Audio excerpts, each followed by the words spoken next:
Hello everyone, welcome to our channel. బంగాళాఖాతంలో ఏర్పడిన ఉపరితల ఆవర్తన ద్రోణి తెలుగు రాష్ట్రాల్లోని పలు జిల్లాల్లో డిసెంబర్ 27, 28 తేదీ వరకు కూడా కురవనున్నటువంటి మోస్తరు నుంచి భారీ వర్షాలు.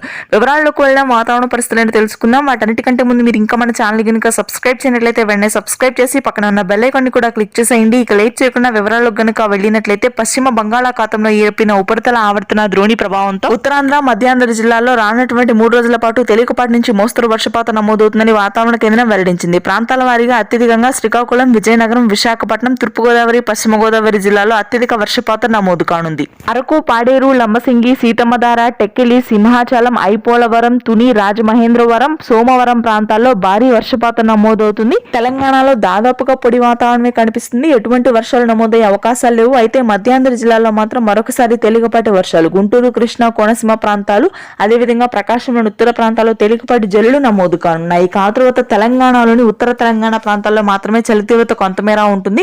చలి తీవ్రత కూడా పూర్తి స్థాయిలో తగ్గుతుంది. తెలంగాణలో ఉష్ణోగ్రతలు కూడా పెరిగే అవకాశం ఉంది. రాయలసీమ, దక్షిణ కోస్తా ప్రాంతాల్లో ప్రస్తుతానికి పొడి వాతావరణం. గత వారం రోజులుగా కురుస్తున్నటువంటి వర్షాలు పూర్తి స్థాయిలో తగ్గుముఖం పడతాయి. నెల్లూరు, ప్రకాశం, కడప, చిత్తూరు వ్యాప్తంగా పొడి వాతావరణం కొనసాగుతుంది. Thanks for watching this video.